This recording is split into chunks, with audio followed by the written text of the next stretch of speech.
सबसे पहले बात बॉर्डर सिक्योरिटी फोर्स के जवान पूनम कुमार की, जो 20 दिनों के बाद पाकिस्तान की कैद से रिहा हो चुके। भारत सरकार और सेना के दबाव के सामने पाकिस्तान को घुटनों पर आना पड़ा, लेकिन पाकिस्तान अपनी घिनौनी हरकतों से बाज नहीं आया।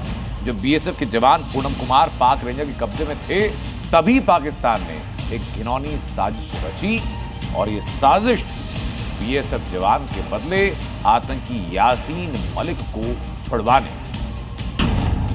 बीएसएफ जवान के बदले आतंकी, पाकिस्तान की औकात तो देखिए। पाकिस्तान का प्लान यासीन टाए टाए फिस, ऑपरेशन सिंदूर का पूर्णम, नापाक साजिश का अंत।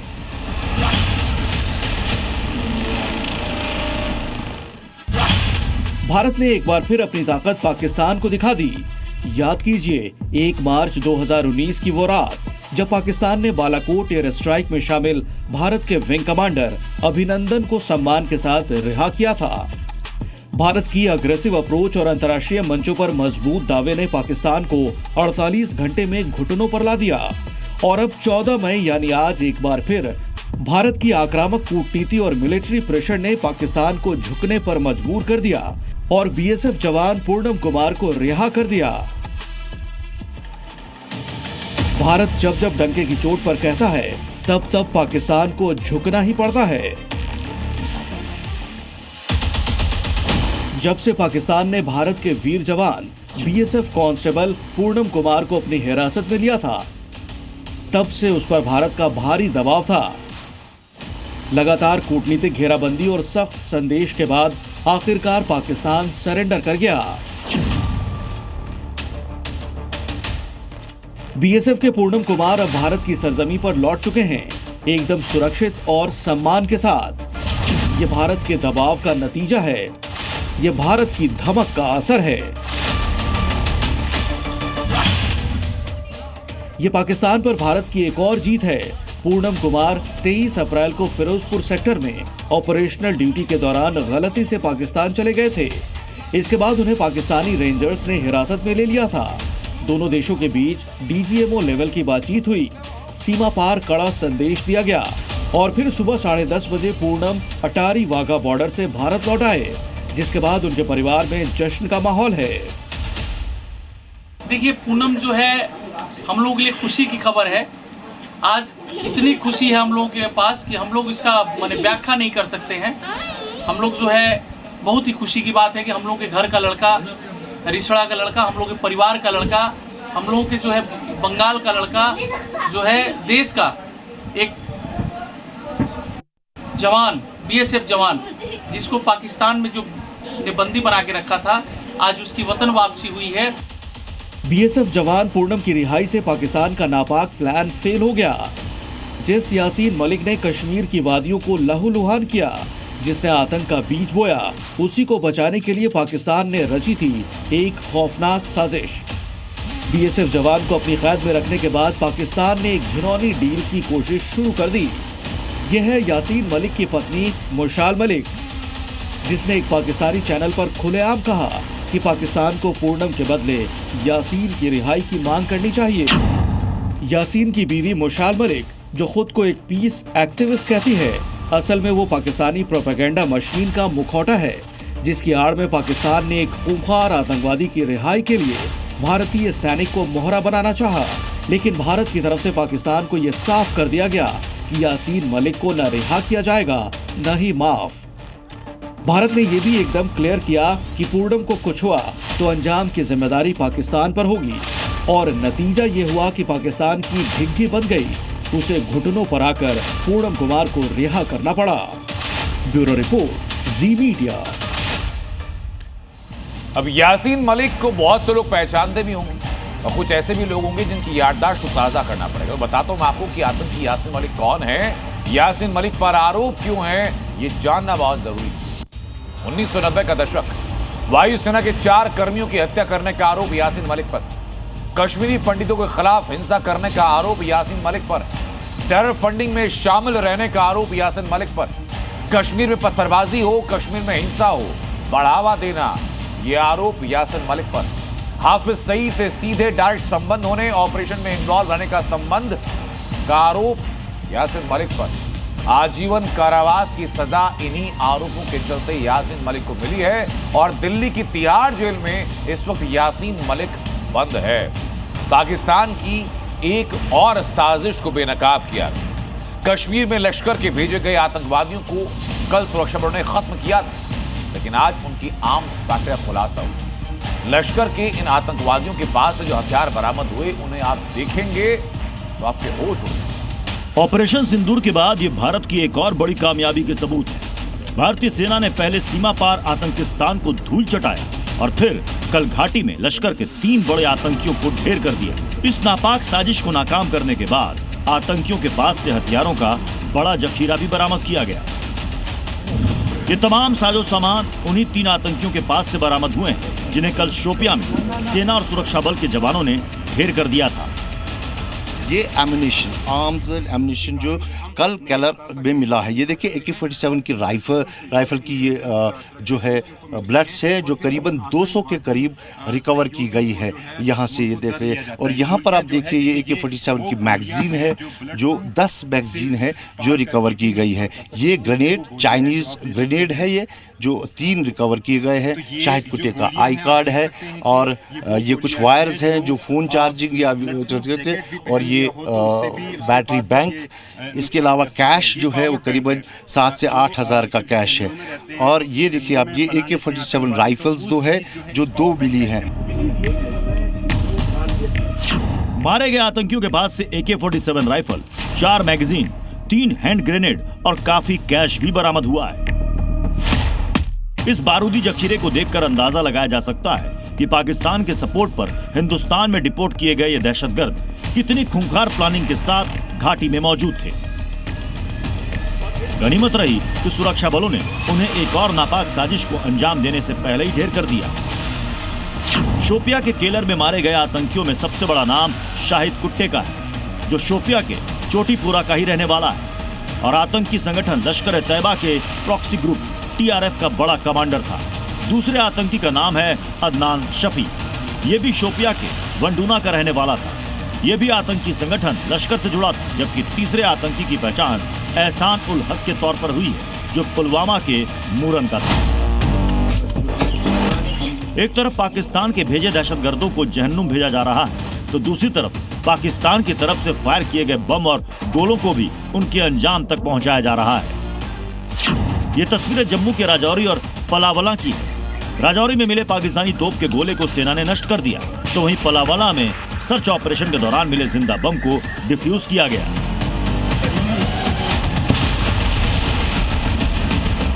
इन तस्वीरों से साफ है कि पाकिस्तान के हथियार हों या उन हथियारों को इस्तेमाल करने वाले दहशतगर्द के हाथ हिंदुस्तान की सीमा में जो भी दाखिल होगा उसका अंजाम यही होगा। शोपियां से खालिद हुसैन के साथ ब्यूरो रिपोर्ट, टी मीडिया। अब मैं दिखाता हूं पाकिस्तान की एक और पोल खोलने वाली रिपोर्ट आपको। भारत ने जब ऑपरेशन सिंदूर चलाया तो पाकिस्तान ने हमेशा की तरह झूठ बोला, लेकिन भारत के वीडियो एविडेंस के बाद, वीडियो सबूतों के बाद अब सच्चाई सामने है और अमेरिकी सैटेलाइट तक से दिखाई दे रही। दुनिया देख रही कैसे भारत ने आतंक के अड्डों को, पाकिस्तान के एयरबेस को और पाकिस्तान की रीढ़ को तोड़ा। इसी बीच भारत ने एक और वीडियो जारी किया है जिसमें साफ दिखाई पड़ रहा है पाकिस्तान की वो चौकी जहां से भारत के सिविलियंस पर गोलियां बरसाई गई, वहां अब सिर्फ मलबा है। एक और वीडियो सबूत, पाक चौकियां नेस्तनाबूद। पाकिस्तान पर स्ट्राइक, अमेरिका ने लगाई मोहर। सैटेलाइट तस्वीरों में कैद पाकिस्तान की तबाही के सबूत। भारत के ऑपरेशन सिंदूर ने पाकिस्तान को अंदर से झकझोर दिया था। उसके एयरबेस, आतंकी ठिकाने, लॉजिस्टिक सप्लाई पॉइंट सब पर जमकर बम बरसे थे, लेकिन तब भी पाकिस्तान दुनिया के सामने झूठ बोलता रहा कि कुछ नहीं हुआ, सब कुछ ठीक है। भारत ने कुछ नहीं किया, ये पाकिस्तान का रटा रटाया झूठ था। लेकिन भारत डे 1 से सबूतों के जरिए पाकिस्तान को एक्सपोज कर रहा है और इस बार तो अमेरिका ने नापाक जमीन पर मौजूद सच्चाई की तस्वीर पेश कर दी। ये देखिए, ये उसी पाकिस्तान की सैटेलाइट तस्वीरें हैं जो चिल्ला रहा था कि भारत ने कुछ नहीं किया। अब देखिए सैटेलाइट से क्या दिख रहा है। सुक्कूर एयरबेस जो तबाह हो चुका है, बुलारी जहां हथियारों का डिपो था वहां अब गड्ढे हैं, जैकबाबाद जहां पाकिस्तान के स्ट्रक्चर्स पूरी तरह तबाह नजर आ रहे हैं। ये तस्वीरें अमेरिकी सैटेलाइट कंपनी मैक्सर टेक्नोलॉजी ने जारी की हैं, जो चीख चीख कर ये बता रही हैं कि पाकिस्तान दुनिया के सामने अपनी तबाही पर झूठ बोल रहा था। पाकिस्तान झूठ बोलता रहा कि वो कुछ नहीं हुआ, लेकिन भारत ने शुरू से ही एक सबूत प्रेस कॉन्फ्रेंस में रखा, पहले और बाद के वीडियो दिखाए, स्ट्राइक के पहले की बिल्डिंग और बाद में मिट्टी में मिल चुके ढांचे दिखाए, जहां टारगेट्स ध्वस्त किए गए तो वहां के ड्रोन फुटेज भी दुनिया के सामने रखे।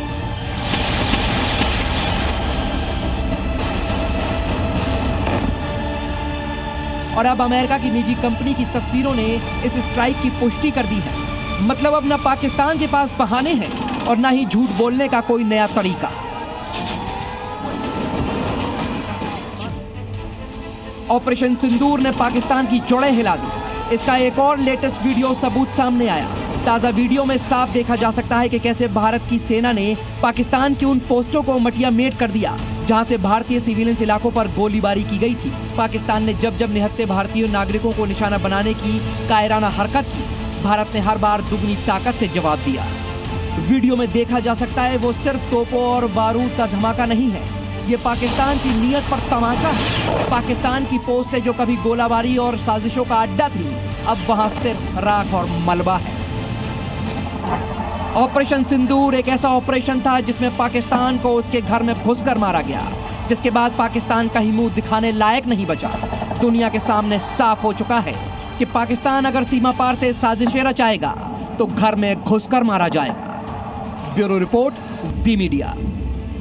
ऑपरेशन सिंदूर की सफलता के बाद आज पहली बार सीसीएस की बैठक हुई और इसके जरिए पाकिस्तान को संदेश दिया गया, और संदेश ये कि आतंक के खात्मे तक ऑपरेशन सिंदूर जारी रहेगा।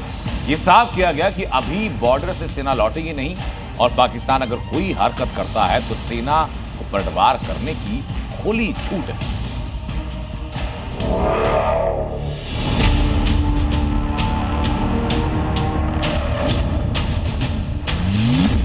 आतंकवाद के खिलाफ हिंदुस्तान की लक्ष्मण रेखा।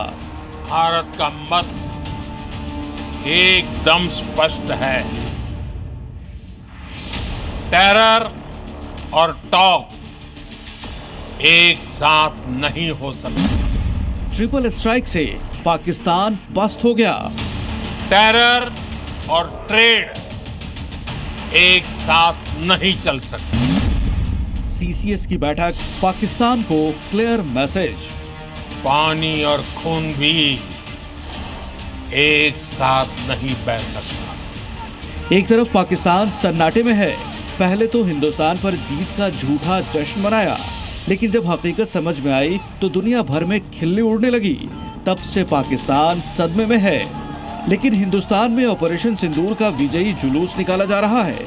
हर तरफ पाकिस्तान को पीटने का जोश नजर आ रहा है, और सीसीएस की मीटिंग से पाकिस्तान को संदेश भी क्लियर दी जा रही है कि ये अभी तो ट्रेलर है, आगे फिर नापाक हिमाकत की तो पूरी फिल्म बाकी है। दरअसल ऑपरेशन सिंदूर की सफलता के बाद आज पहली बार सीसीएस की बैठक बुलाई गई, जिसमें पीएम मोदी के साथ रक्षा मंत्री राजनाथ सिंह और गृह मंत्री अमित शाह मौजूद रहे। इस बैठक में ऑपरेशन सिंदूर के तहत चल रहे सुरक्षा अभियानों की समीक्षा की गई। आतंकवाद और देश के दुश्मनों से निपटने के लिए आगे के प्लान पर मंथन किया गया। पहलगाम अटैक को लेकर तैयार की गई आईबी की रिपोर्ट की समीक्षा की गई। एलओसी पर सेना को अलर्ट मोड पर रहने को कहा गया। इससे पहले पाकिस्तान को पीएम मोदी उसी के भाषा में समझा चुके हैं, और पाकिस्तान की फितरत को देखते हुए हिंदुस्तान ने पाकिस्तान की लक्ष्मण रेखा खींच ली है, जिसके तहत भारत आतंकी हमले का जवाब अपनी शर्तों पर देगा। कोई न्यूक्लियर ब्लैकमेल नहीं सहेगा। ऑपरेशन सिंदूर की गौरव गाथा हिंदुस्तान का बच्चा बच्चा जानता भी। देश भर में पाकिस्तान की शिकस्त पर तिरंगा यात्राएं निकाली जा रही है। जैसे हिंदुस्तान ने पाकिस्तान को धूल चटाई, उस गौरव गाथा को बताने के लिए शहर शहर तिरंगा यात्रा निकाली जा रही है। उसकी तस्वीरें दिखाता हूं मैं आपको। ये 5 तस्वीरें देखिए, लखनऊ से, देहरादून से, राजधानी दिल्ली से, इसके अलावा भुवनेश्वर और गोवा से। सीएम योगी लखनऊ में तिरंगा यात्रा में शामिल हुए। देहरादून में सीएम पुष्कर सिंह धामी इस तिरंगा यात्रा में शामिल हुए, सेना को सैल्यूट दिया और सेना के शौर्य को नमन करते हुए ये यात्राएं निकाली। पाकिस्तान पर योगी का प्रहार, आतंक से मिट जाएगा नामो निशान। आतंकवाद एक दिन पाकिस्तान को भी निगल देगा। खुल्लम खुल्ला ऐलान, ऑपरेशन सिंदूर से आगे का प्लान। भारत की तरफ उंगली उठा करके देखेगा, उसके जनाजे में कोई रोने वाला भी नहीं मिलेगा। मैसेज क्लियर, कोई छेड़ेगा तो छोड़ेंगे नहीं। कि हम छेड़ेंगे नहीं, लेकिन कोई छेड़ेगा तो फिर उसको छोड़ेंगे भी नहीं। ऑपरेशन सिंदूर में हिंद के जवानों के अदम्य साहस को सैल्यूट करने पूरा लखनऊ शहर सड़कों पर उतर आया।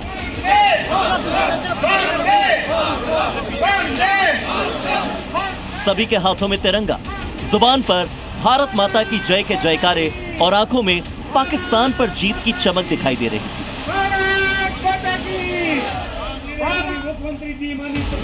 पाकिस्तान के पराजय और भारतीय सेना के पराक्रम पर निकाले गए विजयी जुलूस में सीएम योगी आदित्यनाथ भी शामिल हुए।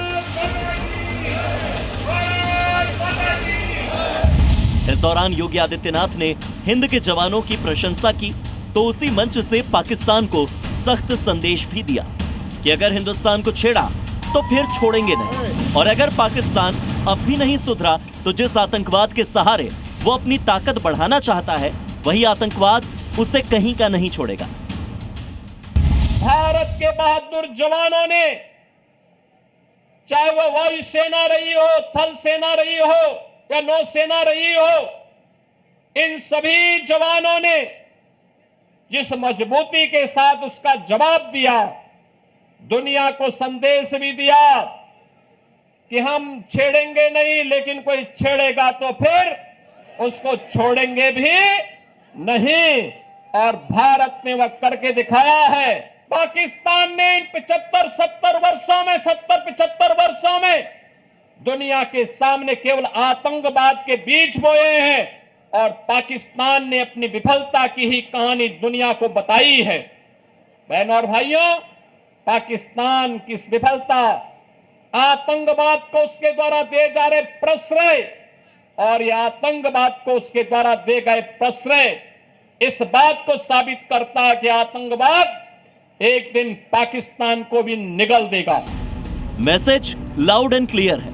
प्रधानमंत्री नरेंद्र मोदी से लेकर सीएम योगी आदित्यनाथ तक सीधे सीधे पाकिस्तान को कड़ी चेतावनी दे रहे हैं कि अगर पाकिस्तान ने फिर से कोई नापाक हिमाकत की तो उसका अंजाम ऑपरेशन सिंदूर से भी खतरनाक होगा। भारत पर आतंकी हमला हुआ तो मुंह तोड़ जवाब दिया जाएगा।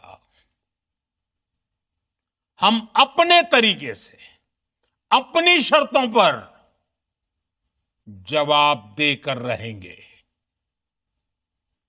हर उस जगह जाकर कठोर कार्रवाई करेंगे जहां से आतंक की जड़ें निकलती हैं। आने वाले समय में तय है कि जो भी भारत की तरफ उंगली उठा करके देखेगा, भारत की बहन बेटियों के सम्मान के विरुद्ध उनकी सुरक्षा में सेल लगाने का कार्य करेगा, उसके जनाजे में कोई रोने वाला भी नहीं मिलेगा। यह भारत का संकल्प है।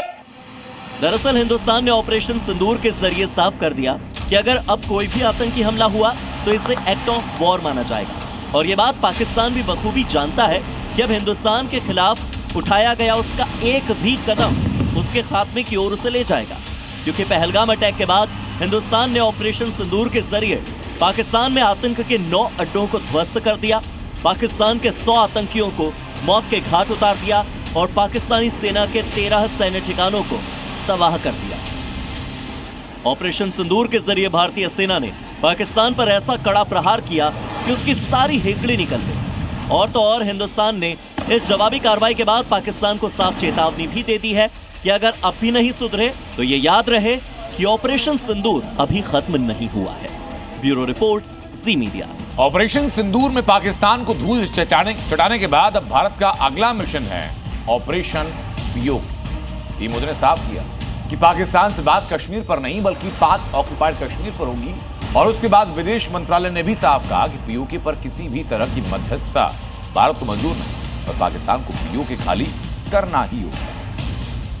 अगर पाकिस्तान से बात होगी तो पाक ऑक्युपाइड कश्मीर पीओके उस पर ही होगी। पाक ऑक्युपाई कश्मीर जाने दे, वो कभी नहीं हो सकता। भाइयों, पीओके हमारा था, पीओके हमारा है, पीओके हमारा रहेगा।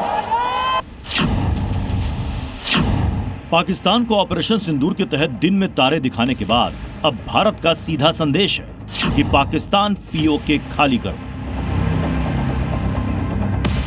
पाकिस्तान जो कि अवैध रूप से भारत के कश्मीर के एक हिस्से पर कब्जा जमा कर बैठा है, अब वक्त आ गया है कि उससे ये पीओके छीना जाए और भारत के अभिन्न अंग को अपने साथ फिर से जोड़ा जाए। पाकिस्तान अभी तक भारत के हमलों से करा रहा है। अब उसका सबसे बड़ा डर भी यही बना हुआ है, क्योंकि पिछले कुछ दिनों से भारत ने सीधा संदेश दे दिया है कि अगर अब भारत पाकिस्तान के बीच कोई मुद्दा है तो वो आतंक के अलावा सिर्फ एक है, और वो है पीओके, जिसे अब भारत वापस हासिल करके रहेगा। अगर पाकिस्तान से बात होगी तो टेररिज्म पर ही होगी। अगर पाकिस्तान से बात होगी तो पाक ऑक्युपाइड कश्मीर पीओके उस पर ही होगी। पीएम मोदी ने ऑपरेशन सिंदूर के बाद साफ साफ कह दिया है कि अब पाकिस्तान से बात सिर्फ पीओके को लेकर होगी, और यही भारत की नीति भी रही है। ये बात कल एक बार फिर दोहराई गई और इस बार विदेश मंत्रालय ने भी पूरी दुनिया के सामने पाकिस्तान को दो टूक कह दिया कि पाकिस्तान जल्द ही पीओके खाली करे। हमारा लंबे अरसे से यही राष्ट्रीय पक्ष रहा है कि भारतीय केंद्र शासित प्रदेश जम्मू और कश्मीर से संबंधित किसी भी मुद्दे को भारत और पाकिस्तान को द्विपक्षीय तरीके से ही हल करना है। इस रीति में कोई बदलाव नहीं हुआ है। जैसा कि आप जानते हैं, लंबित मामला केवल पाकिस्तान द्वारा अवैध रूप से कब्जा किए गए भारतीय क्षेत्र को खाली करने का है। पीओके को लेकर भारत की तरफ से सीधा संदेश दिया जा चुका है कि अब पीओके से पाकिस्तान को हटना होगा, पाकिस्तान को पीओके खाली करना होगा, क्योंकि वो भारत का अभिन्न हिस्सा है। पीओके के मामले पर किसी की मध्यस्थता मंजूर नहीं होगी। ऑपरेशन सिंदूर के पहले से ही देश में यह मांग उठाई जा रही है और खुद पीओके के लोग भी पाकिस्तान से छुटकारा चाहते हैं। इस वजह से वहां कई बार बड़े प्रदर्शन भी देखने को मिले। भारत ने भी अब ऑपरेशन पीओके की शुरुआत कर दी, जब पीओके में बने आतंकी अड्डों को तबाह कर दिया गया। वो आतंकी अड्डे जो कि भारत को नुकसान पहुंचाने के लिए बनाए गए थे, और अब शहबाज और मुनीर की पकड़ इसके बाद बहुत ढीली पड़ चुकी है। भारत की तरफ से बार बार पीओके को अपना अभिन्न अंग बताया गया है और अलग अलग मंचों पर पाकिस्तान के इस अवैध कब्जे के बारे में दुनिया को बताया गया है। पाकिस्तान का सम्मान करो मतलब क्या? पाक ऑक्युपाई कश्मीर जाने दे, वो कभी नहीं हो सकता। मैं पूर्णतया इस बात पर भारतीय जनता पार्टी का मत रखता हूं कि भारतीय जनता पार्टी मानती है कि पाक ऑक्युपाई कश्मीर हमारा है और हमें ही मिलना चाहिए, और वो नहीं आता है तब तक हम सबका दायित्व अधूरा है। भाइयों, पीओके हमारा था, पीओके हमारा है, पीओके हमारा रहेगा। भारत ने यह मुद्दा संयुक्त राष्ट्र के मंच पर भी उठाया था, और अब ऑपरेशन सिंदूर के बाद पीएम मोदी का संदेश और फिर विदेश मंत्रालय का ये बताता है कि अब भारत की तरफ से पीओके हासिल करने के लिए असली लड़ाई शुरू हो चुकी है, और इसे लेकर पाकिस्तान पर कूटनीतिक और रणनीतिक दोनों ही तरीके से प्रहार किया जा रहा है। ब्यूरो रिपोर्ट, जी मीडिया। लेकिन सोशल मीडिया पर एक खबर बहुत वायरल है कि भारत ने पाकिस्तान की न्यूक्लियर साइट को हिट करके उसकी कमर तोड़ी। हालांकि इंडिया इससे साफ इनकार कर चुका है, लेकिन अब जो दावे किए जा रहे हैं वो और चौंकाने वाले हैं। सोशल मीडिया पर दावा ये कि जिस किराना हिल्स पर विस्फोट हुआ उसके आसपास के न्यूक्लियर रेडिएशन तेजी से फैल रहे हैं, और ये पता लगाने के लिए बाकायदा अमेरिका ने अपने विमान पाकिस्तान की किराना हिल्स भेज दिए। क्या है इन दावों की हकीकत और क्या है किराना हिल्स पर न्यूक्लियर रेडिएशन की सच्चाई, इस रिपोर्ट में।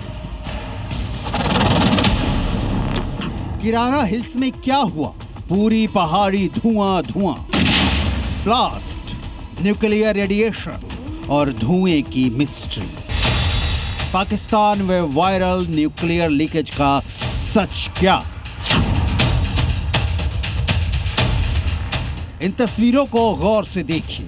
आसमान में धुएं का गुबार देखिए। ऐसा गुबार किसी मिसाइल लॉन्चिंग के बाद ही बनता है। दावा है कि यहां मिसाइल फायर ही हुई है, जिसके निशाने पर थी पाकिस्तान की किराना हिल्स। वही किराना हिल्स जहां पाकिस्तान ने अपना सीक्रेट परमाणु अड्डा बना रखा है। यह पाकिस्तान के सरगोधा की पहाड़ियों पर है, जहां दावा है कि सालों से पाकिस्तान की परमाणु गतिविधियां गुपचुप तरीके से चल रही हैं। यह इलाका पाकिस्तानी सेना के कंट्रोल में है, लेकिन ऐसा कहा जा रहा है कि इस किराना हिल्स में पाकिस्तान ने गुप्त सुरंगों में परमाणु हथियार छिपा कर रखे हैं। और अब तो सोशल मीडिया पर यह दावा किया जा रहा है कि जहां पाकिस्तान के परमाणु हथियारों को रखा गया है, वहां से न्यूक्लियर रेडिएशन फैल रही है। किराना पार्टी के सामने कुछ चौकी से आदमी छोटी से अटैक हुआ, मिसाइल अटैक। किराना हिल्स को लेकर न सिर्फ सोशल मीडिया बल्कि अमेरिका से भी सवाल किए जा रहे हैं। एक रिपोर्टर अमेरिका के अधिकारी से सवाल करता है कि क्या अमेरिका ने कोई न्यूक्लियर टीम पाकिस्तान भेजी है, क्योंकि ऐसी खबर आ रही है कि वहां रेडिएशन लीक हो रहा है। अमेरिका ने तो मना कर दिया, उसे कोई जानकारी नहीं है, लेकिन सोशल मीडिया के दावे से सवाल जरूर उठ रहा है कि क्या किराना हिल्स को लेकर पाकिस्तान कुछ छुपा रहा है? क्या किराना हिल्स से न्यूक्लियर रेडिएशन हो रहा है? और क्या इसी रेडिएशन का पता लगाने के लिए अमेरिका ने विमान भेजा है? सोशल मीडिया पर एक और खबर वायरल है कि अमेरिका का एक खास विमान B-350 AMS पाकिस्तान भेजा गया है। ये विमान इसलिए भेजा गया ताकि पता चल सके कि कहीं किराना हिल्स में कोई रेडियो एक्टिव पदार्थ तो नहीं फैला है, कहीं कोई विकिरण लीक तो नहीं हो रहा। इसी बीच एक और खबर लगातार शेयर हो रही है। दावा है कि मिस्र की वायुसेना पाकिस्तान को बोरोन की सप्लाई कर रही है और इसका इस्तेमाल रेडिएशन की लीक रोकने में किया जाता है। हालांकि सोशल मीडिया पर किराना हिल्स को लेकर वायरल रिपोर्ट्स पर भारत पहले ही साफ कर चुका है कि हमारी तरफ से ऐसी किसी जगह पर अटैक नहीं किया गया है। Social media, the Twitter is abuzz with the fact that we hit a site called Kirana Hills, which is supposed to be the nuclear storage facility. Is there a confirmation that we actually hit Kirana Hills, or we were careful of not to do any such thing? Thank you. Thank you for telling us that Kirana Hill houses some nuclear installation. We did not know about it. Okay. And we've not hit Kirana Hills, whatever is there. वहीं भारतीय विदेश मंत्रालय ने इस पहलू पर पाकिस्तान से सवाल किए जाने की बात कही। See, the military action from our side was entirely in the conventional domain. There were some reports, however, that Pakistan National Command Authority will meet on 10th May, which we saw, but this was later denied by them. Pakistan FM has himself denied the nuclear angle on record. लेकिन सवाल ये है कि जब भारत ने किराना hills पर attack नहीं किया तो ये धुआं क्यों उठ रहा है? क्या पाकिस्तान के अंदर ही कुछ बड़ा हो रहा है?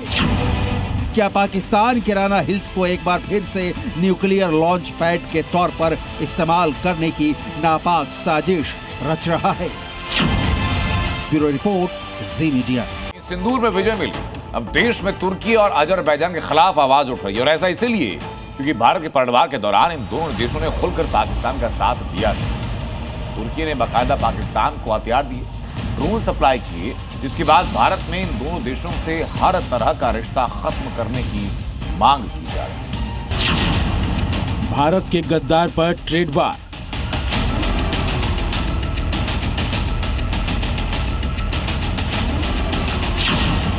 चीन, तुर्की, अजरबैजान अब भुगतेंगे अंजाम। पाकिस्तान के मददगार का फुल बाइकआउट। पाकिस्तान का बारूद, तुर्की के ड्रोन और निशाने पर हिंदुस्तान। पाकिस्तान और तुर्की के जंगी गठजोड़ का नापाक सबूत अब सबके सामने आ चुका है। पूरी दुनिया ने देखा है कि कैसे तुर्की ने पाकिस्तान को जंगी ड्रोन की सप्लाई की, जिसे उसने हिंदुस्तान के खिलाफ इस्तेमाल किया। हालांकि इंडियन फोर्स ने पाकिस्तान की तरफ से आए तुर्की की इन तमाम ड्रोन को मिट्टी में मिला दिया। ये वही ड्रोन्स हैं जिसके दम पर शहबाज और मुनीर उछल रहे थे, जिसकी मदद से पाकिस्तान ने भारत पर हमले की नाकाम कोशिशें की। ये सारे ड्रोन तुर्की ने ही पाकिस्तान को दिए थे।